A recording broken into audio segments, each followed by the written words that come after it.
Yeah, I think at this moment we don't have any questions, but in a little while. Okay. Okay. Let's continue with question number 2 from the list. And the question number 2 was: Chomsky claims that human intentional action is a mystery rather than a scientifically tractable problem. But lately, many researchers of relevance theory have successfully proved him wrong. Could you talk about it?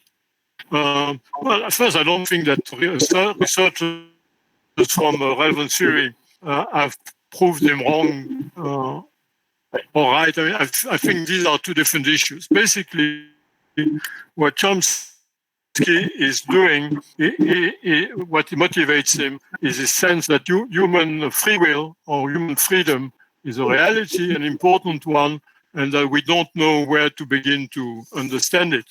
But it's a mystery in that sense. So he's not denying that we can study intentional action. After all, he does that all the time in his political discussions. What he's saying is, even if we do that, we can identify a number of factors that cause people to act one way or to act another, but it still doesn't determine exactly what they should do. In his Managua lecture, which is one of the places where he talks about it, the Managua lectures. In the Managua lectures, he gives the following example. He said, if I had a gun, I could put you to your head and say no, now please shout Heil Hitler, or else I will kill you. And he says, no, if you think I'm serious about killing you, you're very likely to say Heil Hitler to save your life, but it's not a causal necessity. You still have the freedom to refuse to do so. And actually in history, in similar circumstances, a number of people have chosen to refuse to do what seems very rational for the self-preservation to do. And so I don't have anything to say about whether freedom in that sense first is real as opposed to a mistake, an illusion. I mean, I understand freedom as, in the sense of political freedom, personal freedom, that the fact that I choose what to do rather than other people force me to do things. That's a sense of freedom I understand. I understand what it means to fight for freedom in that sense. But freedom in the sense of free will, which Chomsky takes for granted to be something real, I have no views about it, and I'm skeptical. So what is true, to go down to the level at which we do research, is that indeed, when you study communication, when you study pragmatics, you're not just studying formal properties of language, you're indeed studying a certain type of action. I mean, speaking is not only is it an intentional action, but it's probably the richest kind of intentional action we ever perform. In speaking, you end up saying things which are very detailed with a complex structure and so on, in order to influence, never getting a full story, a full story. So if you work on ecology, what happens in an environment, a natural environment, it's so complex that our understanding is never complete. Not because this environment has a freedom of its own, but because it's we don't master all the parameters, all the forces at work. But we're able to get partial understanding, to get understanding of the forces at play, a certain degree of our interaction. That's also what we do when we study communication. When we study communication, it's a very complex phenomenon for lots of reasons, including by the fact that indeed there is a decision on the part of the speaker to say one thing rather than another. But we can go a long way in understanding the mechanism, the factors, and so on that goes a conversation, for instance, to proceed in a certain manner. To answer this question, finish with this question, Chomsky is discussing a very classical and important philosophical question, again, about which I have nothing to say. But we should not see that either as something that's an impediment to the kind of research we want to do, nor as something where the fact that we succeed in investigating verbal communication shows that is wrong. These are orthogonal issues. So that's what I have to say about this question number 2. If there is any follow-up on your part, I would be glad to address it.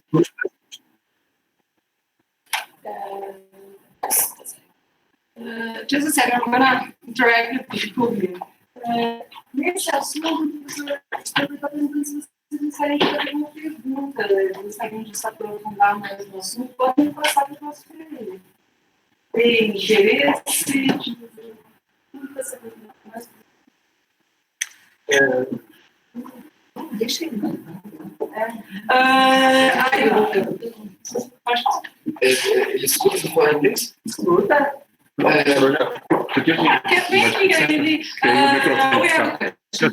Come back where I can see you, please. Thank you. Good. Okay. About the tension within this pragmatics approach and Chomsky's linguistic views. I studied Deleuze, and he has this critique of the branch, like the tree branch and the roots of the grass, with this concept of the rhizome.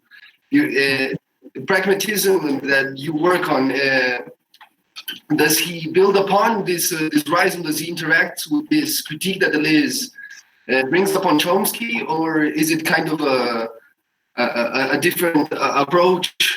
In which two terms would you feel it's more similar to the approach these pragmatics that you work upon are tending to?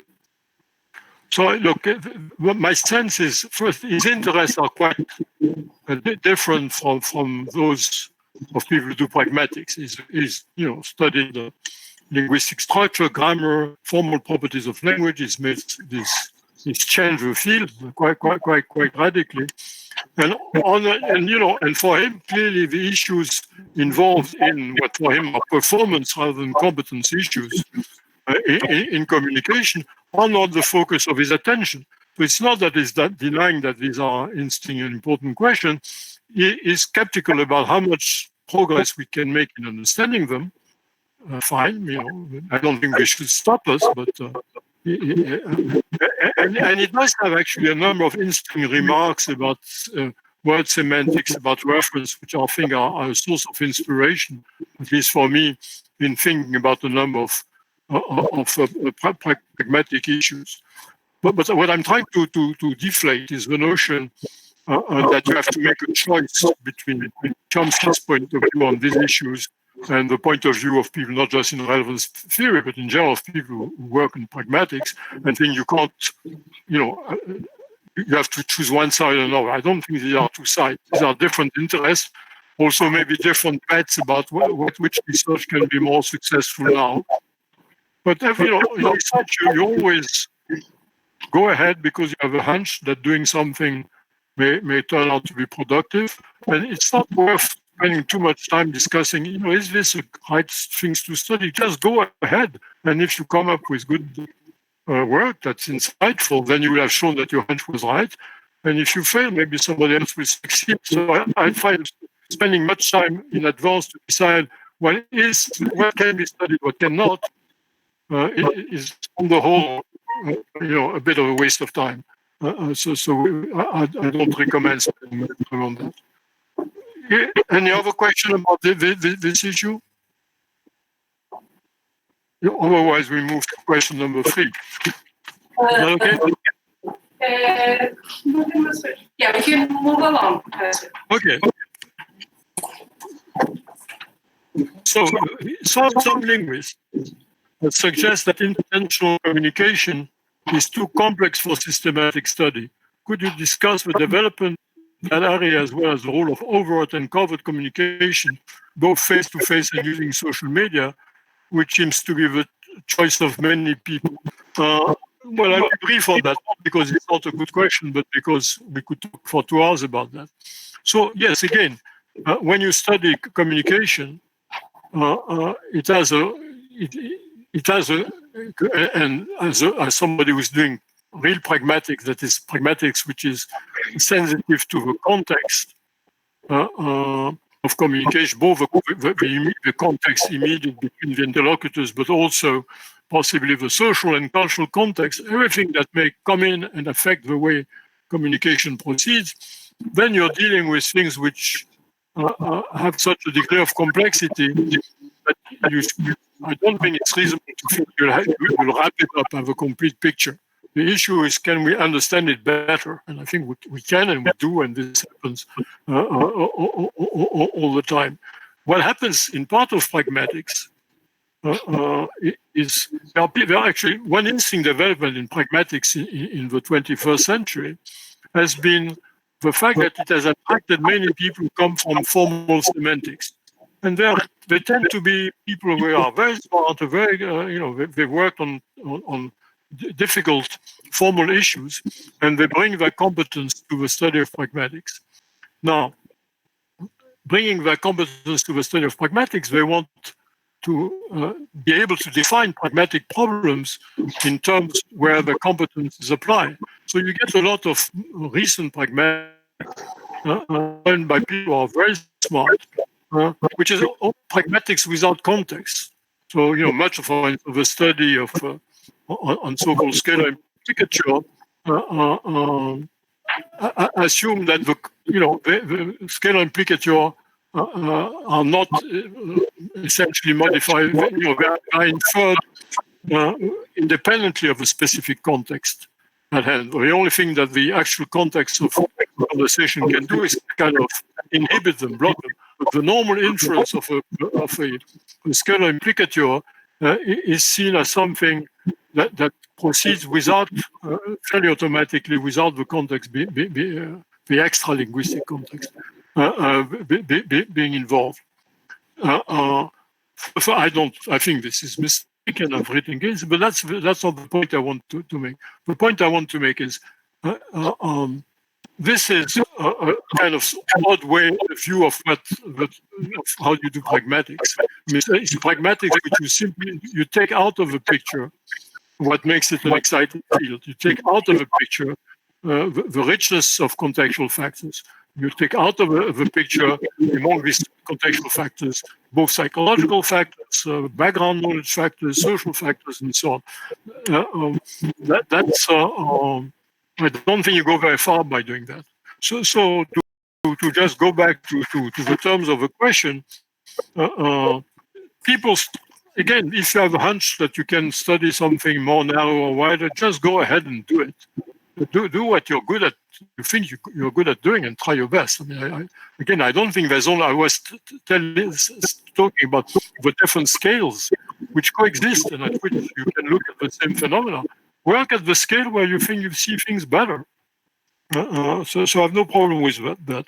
But it's again, I don't want to think of it as a tension between radical alternative views of studying communication or studying pragmatics. They all might contribute. I'm just it's true that I'm a bit skeptical about trying to do pragmatics with little or no context. It's a bit like, in the days of behaviorism in psychology, a number of people try to work on psychology have psychology without the mind, mindless psychology.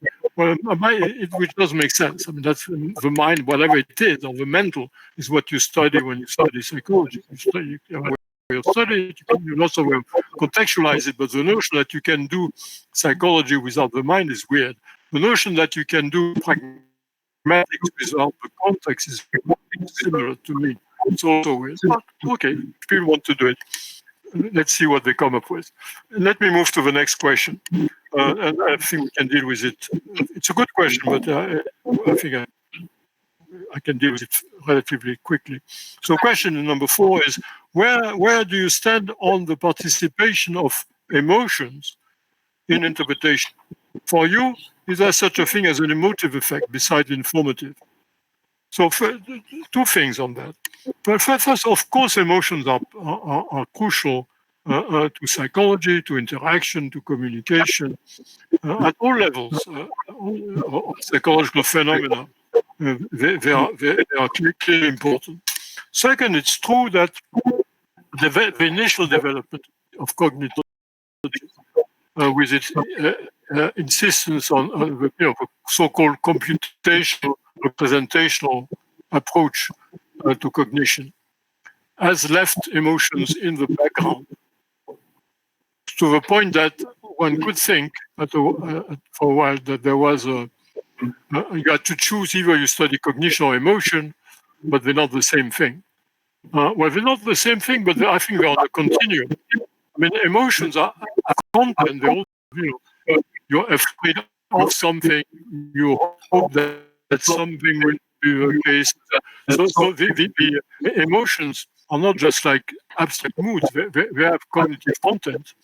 And cognitions come in all variety of cold and hot. So some cognitive states, believing that the square root of 9 is 3 doesn't go with much emotion. Believing that I will meet the love of my life tonight, will come with a lot of emotion. But it's a global, comprehensive view, both of individual psychology, of interaction, of communication, has to make room for emotion is part of what we have to describe and explain. And again, my hope and my hunch and hope is it's not an alternative to describing cognition. It's part of the same story. And I think more and more work, and there's been much more work now on emotion in cognitive approaches. And I think it really helps understand it better. But there's still so much to do. So I'm not sure I would want to have an emotive effect. As one kind of effect distinct from informative effect. We use informative in a very, very broad sense. And when you think of what we call weak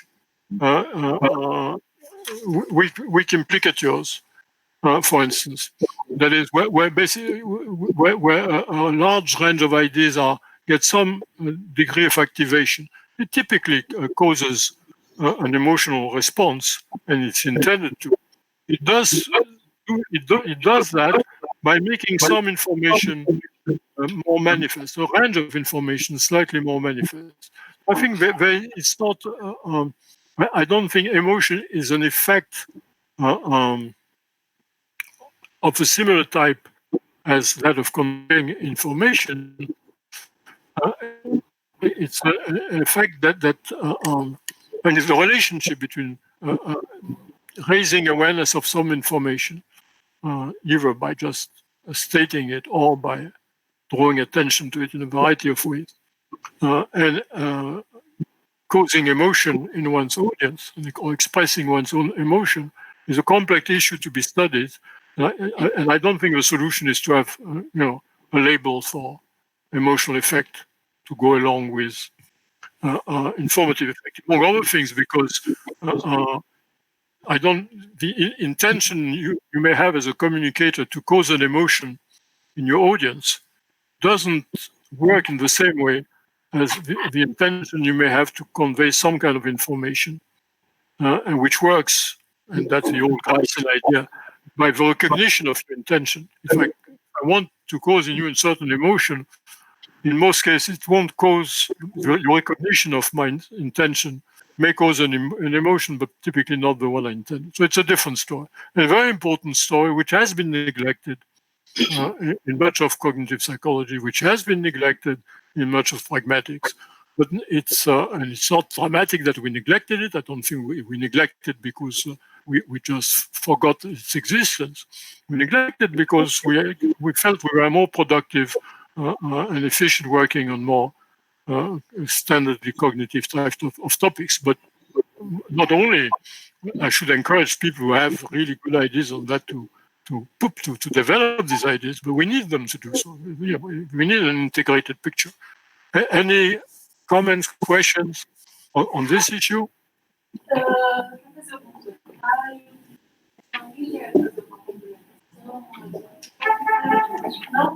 We can move along first. Okay, let's do that.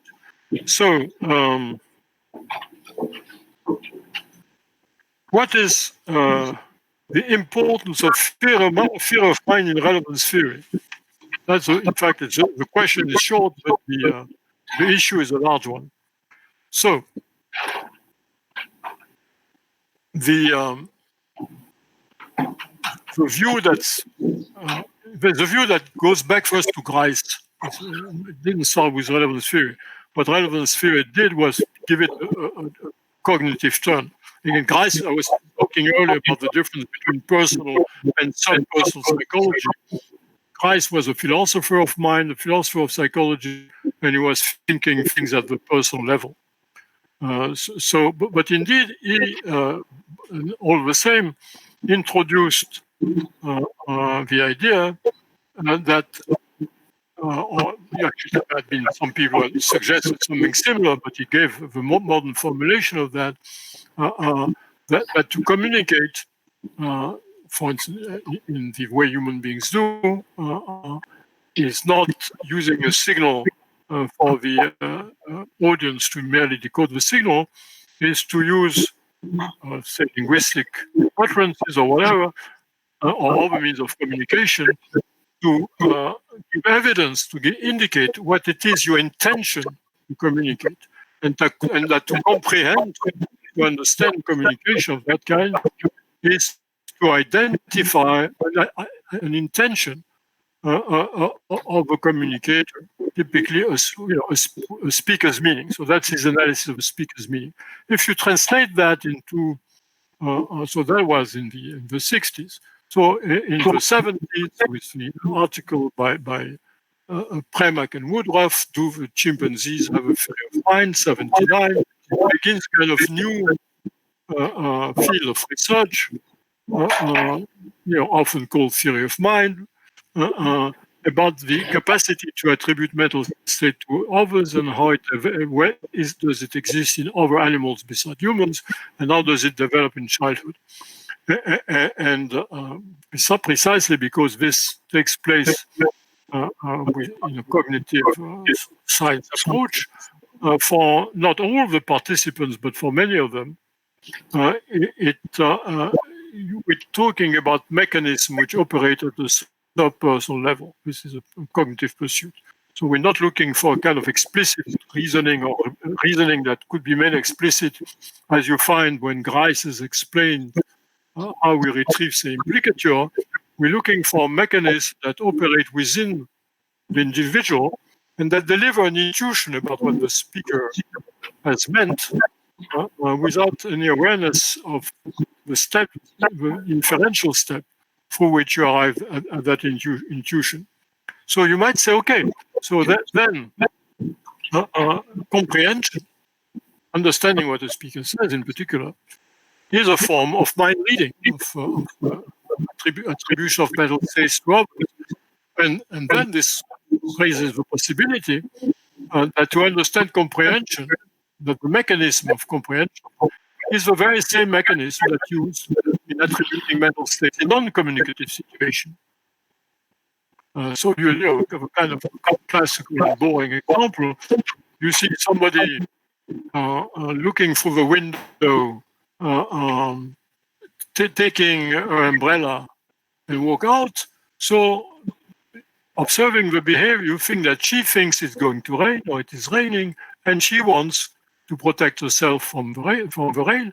And that's how you interpret her having looked through the window and her taking her umbrella. So you attribute to her mental state, which makes sense of her behavior.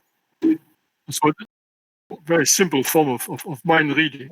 So is it the case that when we comprehend speech, so for instance, if she said, "Oh, it is raining," so now she's speaking. She's not demonstrating by a behavior that she believes that it may be raining. She's just stating it. Do we understand the word "it is raining" in the same manner as we understand the behavior? Is it the same mechanism? And the answer that so in first initially, when we wrote the book Relevance and published it in '86, we tended to think, yes, it's the same mechanism. It's just the general capacity to attribute mental states to others, which is at work both in attributing the intention to protect yourself from the rain, which makes you umbrella, or the intention to convey that you think it's raining, which makes you utter the word "it is raining." But we changed our views on that. We wrote a paper called Modularity, Comprehension, Modularity, and Mind Reading, or something like that. I don't remember the exact title, probably 2000 or 2002. And we argue, no, it's not, because what happened, the difference between, say, the first kind of mind reading, just look at what people are doing or what they are looking at, and you attribute to them mental states, perceptions, beliefs, desires, and so on. They're not helping you. They're not helping you read the mind. So it's unassisted attribution of mental states, and humans do that spontaneously all the time. What happens in communication is that the person to whom you're attributing or trying to attribute mental states is helping you do that.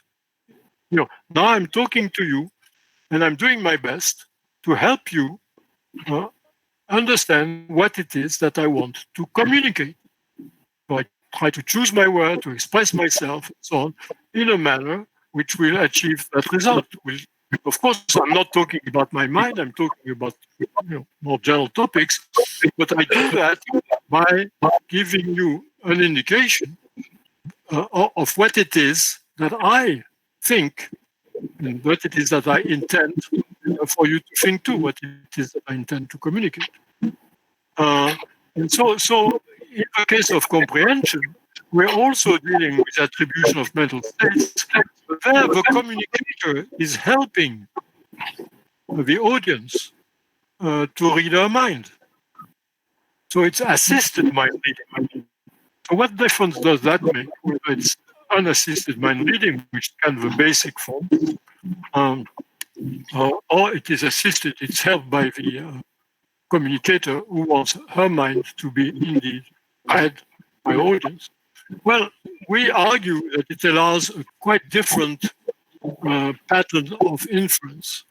I don't have the time here to discuss it, but if you've read any of our work, so what we argue is that because of this helpfulness of the communicator in revealing what she thinks, not everything that she thinks, but what she intends the audience to understand, because of this helpfulness, there is an inferential routine that applies to communication, not to mind reading in general.